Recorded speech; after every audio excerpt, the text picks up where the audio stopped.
नमस्कार दोस्तों, मैं सुनील कुमार आपका फिर से स्वागत करता हूं आपके अपने चैनल क्या ऐसा होता है में। दोस्तों, जैसे कि आप सब अच्छी तरह से जानते हैं, भारत में रह रहे तो जानते ही होंगे कि कल की दीपावली है। और दीपावली वाले दिन कुछ ऐसे प्रयोग किए जाते हैं हिंदुस्तान में, और मान्यताएं भी है और लोगों का विश्वास भी है कि कुछ ऐसा कार्य करने से कि माता लक्ष्मी जी प्रसन्न होती हैं और आपको इच्छित वरदान देती हैं, आपको सुख समृद्धि देती हैं। तो दोस्तों, मैं केवल आपको केवल एक तरीका बता रहा हूं कि अगर आप पूरे भक्ति भाव से और तरीके से अगर पूजा कर रहे हैं ना, तो अगली दीपावली तक आपके जो दिन होंगे ना, मैं ये कह रहा हूं कि आप माता लक्ष्मी जी को अपने घर में बिठा के रख सकते हो। अपने घर में बिठा के, और वो कहीं नहीं जाएंगी। वो तरीका मैं आपको अपने वीडियो के माध्यम से बताने जा रहा हूं। तो दोस्तों, क्या करना है आपको? सबसे पहले तो यह है कि सब लोग लक्ष्मी गणेश जी की पूजा तो करते ही हैं, उसके साथ आपको भगवान कुबेर जी की भी पूजा करनी है, और उनके साथ भगवान विष्णु की भी पूजा बताई गई है, तो इनकी पूजा करनी चाहिए। तो जब भी आप पूजा की शुरुआत करें, तो सबसे पहले आपको जो सामान का इंतजाम करना है, मोटा मोटा बता रहा हूं मैं आपको, कि वो सामान आप नोट कर लें। आपको 5 कौड़ी लेके आनी, पीली 5 पीली कौड़ी लेके आनी है, और 9 आपको लेके आने गोमती चक्र। बाजार में कहीं से ही मिल जाएंगे आपको। और एक लेके आना है आपको जो धनिया होता है ना, साबुत धनिया, जो सब्जी में डालते हैं वो पिसा हुआ होता है, साबुत धनिया। ये 3 चीज आपको मार्केट से लेके आनी है। अब जो पूजा का मुहूर्त है, पूजा का मुहूर्त तो आपको पता ही होगा, नहीं पता है तो मैं आपको बता रहा हूं। 6:54 से 8:16 तक बहुत अच्छा मुहूर्त है पूजा करने का। इस टाइम पर अगर आप पूजा करते हैं, तो आपको बहुत अच्छे परिणाम मिलेंगे। और वो पूजा कैसे करनी, मैं आपको बता रहा हूं। दोस्तों, एक बात तो ये जग जाहिर है कि दीपावली की पूजा घर में खुशहाली पाने के लिए ही पूजा की जाती है, और लोगों को ऐसा अपने आप को दिखाना भी पड़ता है कि हमें भाई खुशहाल रहना है। तो खुशहाल इंसान कब रहते हैं? जब थोड़ा सा बन ठन के रहते हैं। जैसे आपने देखा होगा कि दीपावली से पहले हर घर में सफाई होती है, सभी अपने घर को पूरी तरह से एकदम सजावट करके रखते हैं। तो घर तो आपने सजा लिया, अपने आप को कब सजाओगे?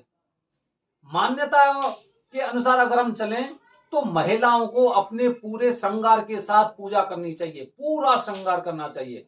और जितना भी आभूषण है पहनने लायक, उसको उसे धारण करना चाहिए। अब जैसे कि सपोज करते हैं कि बहुत से लोग कहते हैं मेरे पास तो 3 तरह की चूड़ी है, या फिर 3 तरह का नेकलेस है। भले ही एक पहनो, लेकिन श्रृंगार पूरा लो। ऐसा नहीं कि आप केवल उनकी पूजा कर रहे हो, नहीं तो पूछते ही रह जाओगे आप, लक्ष्मी जी आप पे आएंगी नहीं।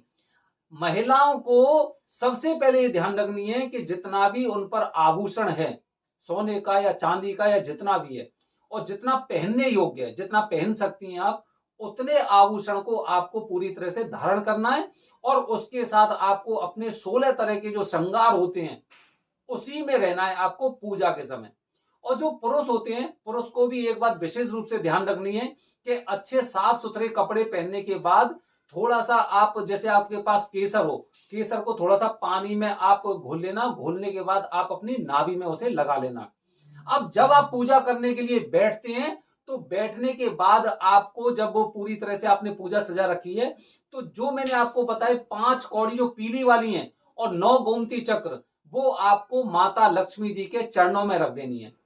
और जब पूजा कर रहे हैं, तो जिस विधि विधान से आप जिस तरह से भी पूजा कर रहे हैं, पूजा करने के बाद आपको जो सूखा मैंने धनिया बताया था, वो सूखे धनिया उन पर चढ़ाना है, जिससे कि वो पूरे घर से में आपके में फैल जाएगा।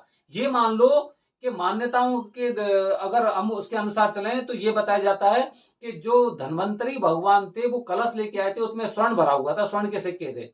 तो हम मानते हैं कि जो ये धनिया है ना, धनिया ये हमारे घर में ही और स्वर्ण की बारिश करेगा। तो इसीलिए उस धनिये को आपको चढ़ाना है, और अगले दिन उस धनिये को आपको इकट्ठा करके किसी गमले में आपको उसे बो देना है। अगर बुक जाता है तो अच्छी बात है, अगर नहीं होता है तो फिर भी कोई बात नहीं है। लेकिन उसमें से 2 4 5 दाने आप अपने पास रख लेना। और जो कौड़ी और गोमती चक्र मैंने बताए थे, और उसके साथ उस धनिये को लेके, और आपको एक लाल कपड़े में गांठ बांधकर, और आपको अपने धन वाले जगह, जहां पर आपका धन रखा रहता है, आभूषण रखे रहते हैं, पैसा रखा रहता है, वहां पर आपको इसे रख देना है। दोस्तों ये एक ऐसा तरीका है, अगर मैं लाल किताब की भी बात करूं तो लाल किताब में भी यही वाला तरीका दे रखा है। और अगर आप जैसे जादू टोना तंत्र मंत्र की चीज में जाओगे तो वहां पे भी ये चीजें बताई गई हैं। मैंने आज इंटरनेट पर काफी चीजें जानने की कोशिश की कि सबसे अच्छा तरीका कौन सा है जिससे इंसान बहुत जल्दी पैसे वाला बने। तो सबसे पहले मुझे यही वाला मिला। फिर इसके बाद मैंने और भी इंटरनेट के माध्यम से जानने की कोशिश की, कुछ किताबें पढ़ी मैंने, उसमें ये वाला जो सबसे आसान तरीका है वो आसान तरीका मैंने आपको बताया है। तो इस चीज का आपको ध्यान रखना है। दोस्तों ये मैंने आपको बताया है कि दीपावली वाले दिन लक्ष्मी माता को अपने घर में कैसे रखें कि लक्ष्मी माता हमारे घर में भी निवास करें, हमारे घर में निवास करें और हमारी सुख समृद्धि को बढ़ाएं, पूर्ति करें और हमें किसी चीज की कमी ना हो। दोस्तों इसी तरह मैं अगले वीडियो में आपको लेके आऊंगा, कुछ हो सकता है कि गोवर्धन पूजा के बारे में मैं आपको जानकारी दूंगा और प्रयास करूंगा कि गोवर्धन पूजा के बारे में मैं आपको हर बात बताऊं बकायदा एकदम, जैसे कि गोवर्धन को जहां पे एकदम स्थापित किया जाता है, जिस तरह से पूजा होती है, वो सारी चीज मैं आपको अपने वीडियो के माध्यम से बताऊंगा। तो बने रहिए हमारे चैनल के साथ। धन्यवाद दोस्तों। जय हिंद, जय भारत। आपको दीपावली की बहुत बहुत शुभकामनाएं। हर हर महादेव।